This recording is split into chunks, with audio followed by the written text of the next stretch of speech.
নমস্কার, আমার দিনযাপনের রান্নাঘরে চ্যানেলে আপনাদের সবাইকে স্বাগত জানাই। নিশ্চয়ই আপনারা সবাই ভালো আছেন। আপনাদের সাথে আমার অনেক দিন পরে আবার দেখা হচ্ছে। আমি অনেক দিন ভিডিও আপলোড করতে পারিনি, কারণ আমি মাঝখানে নাগপুর থেকে কলকাতায় গিয়েছিলাম। কলকাতায় আমার বাপের বাড়ি এবং শ্বশুর বাড়ি। কলকাতা বলতে ওয়েস্ট বেঙ্গলে উত্তর 24 পরগনায় খড়দা, আর শ্বশুরবাড়ি হচ্ছে কৃষ্ণনগর। আমি মধ্যমগ্রামেই বেশ কিছুদিন ছিলাম, কারণ মধ্যমগ্রামে আমার বোনের বাড়ি, এবং সেখান থেকে আমি কলকাতা থেকে পুরীতে গিয়েছিলাম বাই রোড।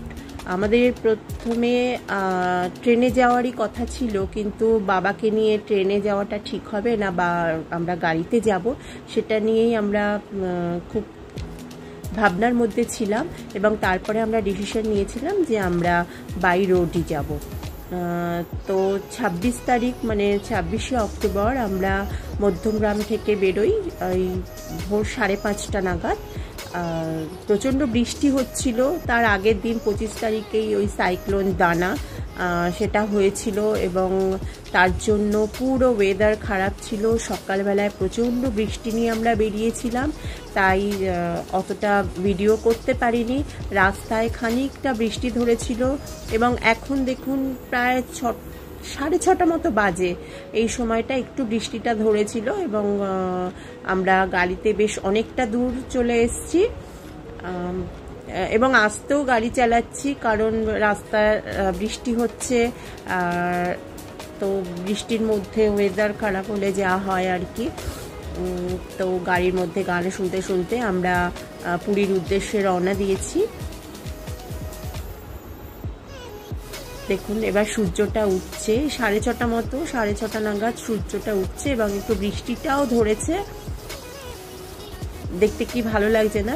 অ্যাকচুয়ালি গাড়িতে গেলে এটাই একটা সুবিধে, যে আমরা আশেপাশের সমস্ত দৃশ্যগুলো দেখতে দেখতে যেতে পারি। এবার আমরা ডেবরা টোল যেটা আছে সেটা ক্রস করলাম, এবার কোলাঘাটের দিকে যাচ্ছি। কোলাঘাট দিয়ে যে রাস্তাটা গেছে সেই রাস্তাটা দিয়ে আমরা যাচ্ছি। কোলাঘাটে চলে এসেছি, এবং এখানে আমাদের ব্রেকফাস্টের জন্য আমরা দাঁড়ালাম, একটু ফ্রেশ হয়ে নেওয়ার জন্য দাঁড়ালাম।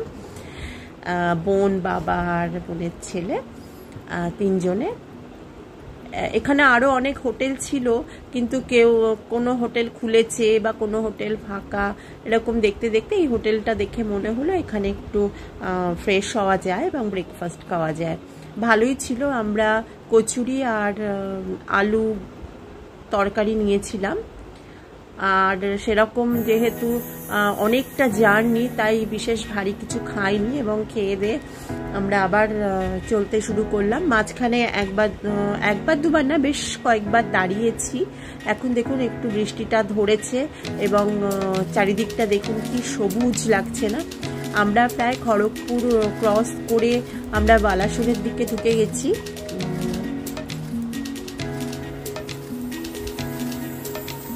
দেখুন আকাশটা দেখুন। 25 তারিখেই ওই দানা এসলো, আমরা ঠিক তার পরের দিনই বেরিয়েছি। আমাদের অ্যাকচুয়ালি 21 তারিখে যাওয়ার কথা ছিল, কিন্তু ওই দানার জন্য হোটেল থেকেই রুমগুলো ক্যান্সেল করে দিয়েছিল।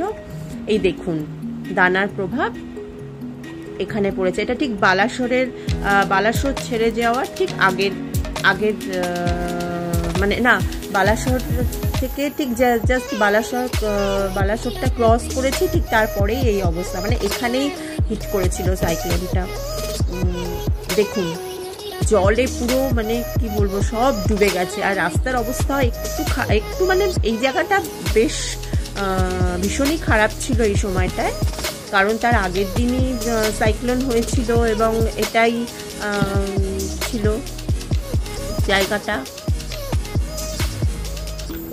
দেখুন পুরো জলে ভরে গেছে দুপাশ, আর পুরো দুদিকে, ওই পাশও, আমি তো একটা পাশ দেখাচ্ছি, ওই দিকেও পুরো জল, পুরো ভর্তি।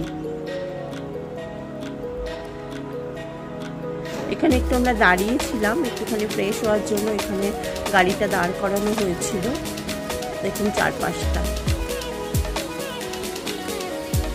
আমরা যখন পুরী থেকে ফিরছিলাম তখন এগুলো একটু শুকিয়েছিল, কিন্তু জলটা ছিল।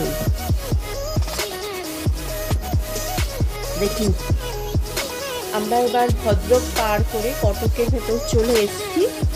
আর খুব বেশি দেরি নেই, কিন্তু এই রাস্তাটা দেখুন, পাহাড়ের মাঝখান দিয়ে রাস্তাটা, অপূর্ব সুন্দর রাস্তা। এটা ভীষণ সুন্দর লাগছিল। আমি জানি না ভিডিওতে ঠিক কতটা আপনারা বুঝতে পারছেন, তবে একটা কথাই, কলকাতা থেকে পুরী যাওয়ার রাস্তাটা অপূর্ব, অসাধারণ, মানে কোনো রকম অসুবিধে নেই। শুধু ওই বালাসোরের ওই দিকটায় যেখানটায় ওই জলটা জমে গেছে, মানে জল জমেছিল, ওই জায়গাটা একটু অসুবিধের আছে, ওখানে একটা গর্ত মতনও আছে, ওটা একটু সাবধান, ব্যাস। তারপরে একদম স্মুথ রাস্তা, কোনো অসুবিধে নেই। আমাদের তো কোনো অসুবিধাই হয়নি।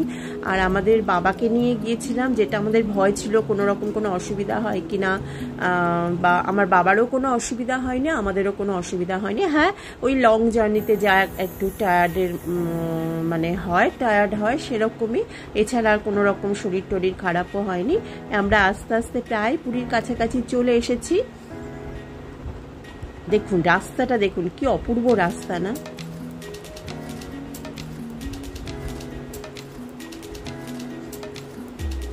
আমরা পুরীর কাছাকাছি চলে এসেছি। আমাদের প্রায় 10 ঘন্টার মতো লাগলো পুরীতে আসতে। আমরা 5টা নাগাদ, 5:30 নাগাদ বেরিয়েছি, ধরুন 5টা থেকে 5:30 নাগাদ বেরিয়েছি, এবং আমরা ঠিক পুরীতে ঢুকেছি 4:30।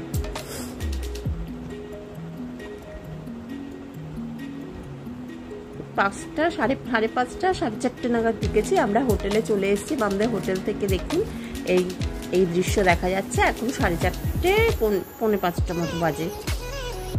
আমরা হোটেল শ্রীহরিতে ছিলাম। তাহলে কেমন লাগলো ভিডিওটা একটু বলবেন, সাবস্ক্রাইব করবেন, লাইক করবেন, শেয়ার করবেন, কমেন্টস করবেন। আরও সামনের দিনে আরও সুন্দর ভিডিও নিয়ে আসবো। এটা জাস্ট স্টার্ট হলো পুরী ভ্রমণ।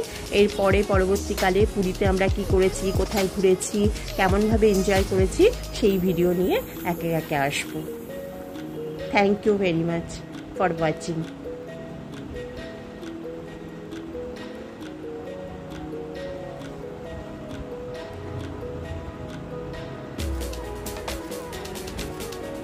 দেখুন রাত্রেবেলায় কি অপূর্ব লাগছে, এটা না দেখিয়ে পারলাম না আপনাদের।